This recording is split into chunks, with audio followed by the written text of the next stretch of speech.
There is a narration that during that time the angels of heaven came and said, Lord of the worlds, there is a Ibrahim who is preaching you now, he is also being thrown in the fire. Our Lord has commanded us, if Ibrahim accepts your help you can help him. The angels came and asked for help from Ibrahim. Ibrahim refused to accept. Then the angels came and asked for help from Ibrahim. I am in a test, I don't need your help. Then the angels came and asked for help. Ibrahim said, I don't need your help. Then Ibrahim was thrown in the fire. Ibrahim was in the fire and Ibrahim said, Ibrahim, do you need anything? He said, of course, but not from you. Then Hazrat Ibrahim said, okay, turn to the Lord only. He said, no need to ask a question, our state is enough for him to know. In short, Hazrat Ibrahim arrived in the flames, then came down into the fire. The Lord had already reached the fire. The fire was calm for Ibrahim. The fire was like a bouquet of flowers. It is said that the angels made Hazrat Ibrahim sit on the ground. As soon as he sat down, a fountain appeared near him, the flowers of roses and nergis bloomed. According to a narration, as soon as Hazrat Ibrahim reached the fire, Hazrat Jibreel immediately laid a throne of fire and made him sit on it. As soon as he sat on the throne, a fountain of fire appeared, and around it, the trees of flowers appeared. According to a narration, the remaining part of the burnt wood, which was left from the fire, Hazrat Jibreel laid it on the ground, and green trees were born from it, which had fresh flowers. During this time, when Namrood went to his minaret and looked at Ibrahim, he saw him sitting in the garden of paradise. He thought that he must have been burnt to ashes. When he saw him in this state, he was very surprised, and thought to himself that he could not have been burnt to ashes, and that he would have come back safe and sound. He thought that he would have to be punished even more. Thinking this, he ordered his workers to throw stones at Ibrahim. As a result, large stones were thrown at Ibrahim. According to a narration, the stones gathered in the air in a place, and by the command of God, they began to rain in the form of clouds, and as a result, the entire area, other than the part that was made of gulzar, which was covered with fire, was extinguished. Allama Masjid writes that the first fireplace in the world was the one in which Hazrat Ibrahim was put in the fire.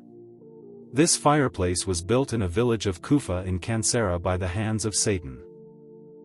He has written in page 90 of the book Hayatul Kulub, that when Hazrat Ibrahim was put in the fire with his hands and legs tied, his uncle Azar, who was the minister of the government of Nimrod, came to Hazrat Ibrahim and slapped him on the face and said, "Now stop your actions and accept the divinity of Nimrod."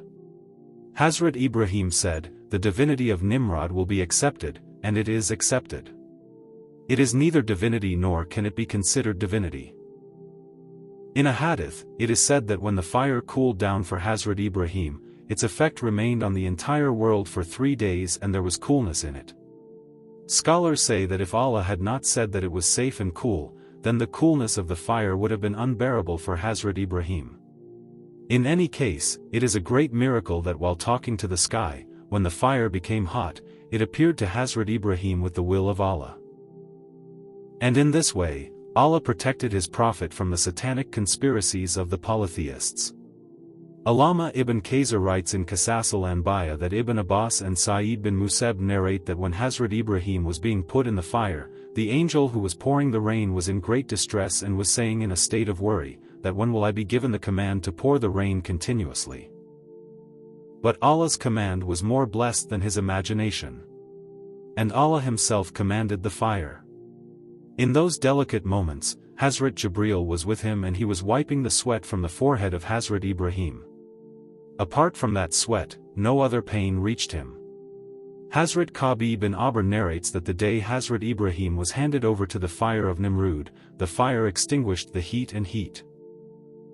Because of this, neither could people's stoves be heated, nor could any work be done with the fire. Hazrat Kabi bin Abr further narrates that on that day, the fire did not burn anything other than the rope tied to Hazrat Ibrahim. Hazrat Sadi narrates that there was also an angel with Hazrat Ibrahim and the shade was cool and safe for a mile. And the green garden was full of flowers. And the fire was raging with its flames and mischief. And people were looking at Hazrat Ibrahim. Glory be to Allah. Hazrat Abu Huraira narrates that the best words of the father of Hazrat Ibrahim are those which Hazrat Azad said while looking at his son in the fire.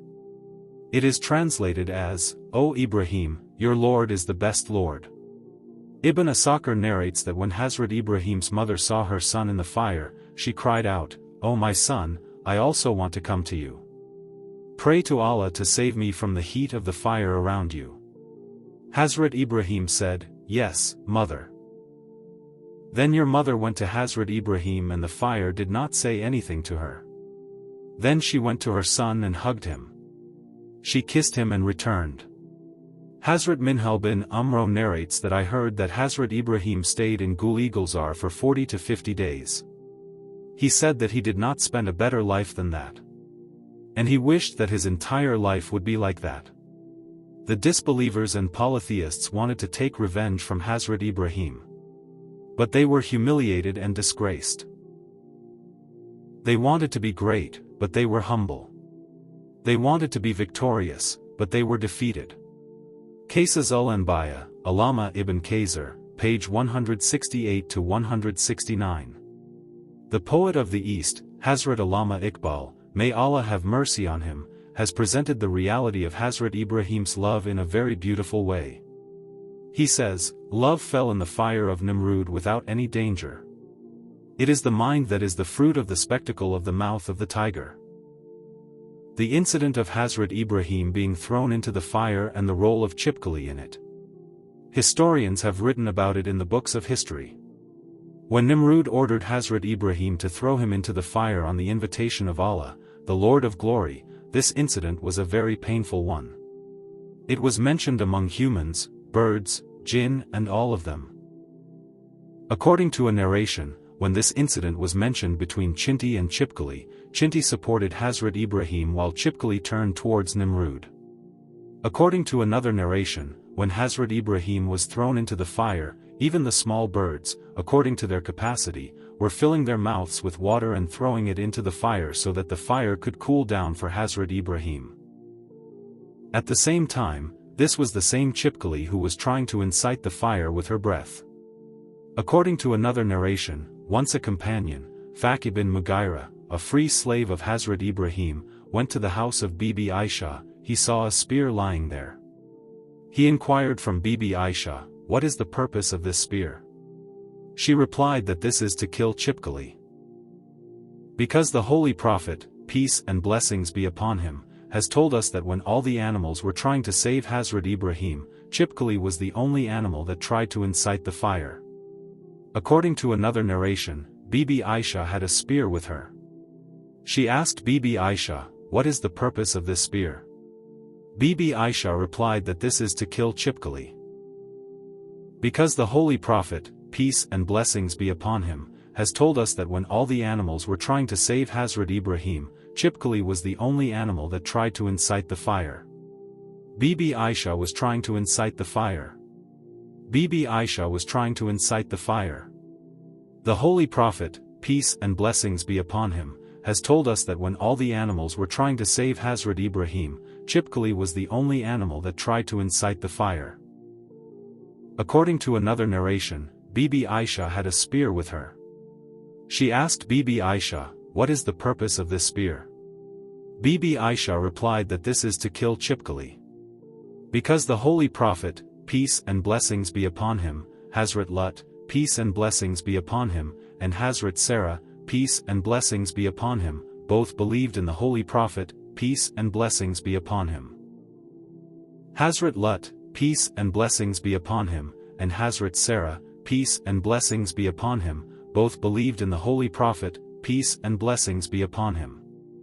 Allama Abdul Wahid bin Muhammad al-Mufti writes in Maraj ul-Nabuwat that Hazrat Lut, peace and blessings be upon him, and Hazrat Sarah, peace and blessings be upon him, both believed in the Holy Prophet, peace and blessings be upon him, and both believed in the Holy Prophet, peace and blessings be upon him. Hazrat Lut, peace and blessings be upon him, and Hazrat Sarah, peace and blessings be upon him, both believed in the Holy Prophet, peace and blessings be upon him, and both believed in the Holy Prophet, peace and blessings be upon him. Hazrat Ibrahim, peace and blessings be upon him. Hazrat Ibrahim, peace and blessings be upon him, so that you can be notified of our upcoming informative videos. Like our videos along with subscribing, and do share your valuable opinion in the comments.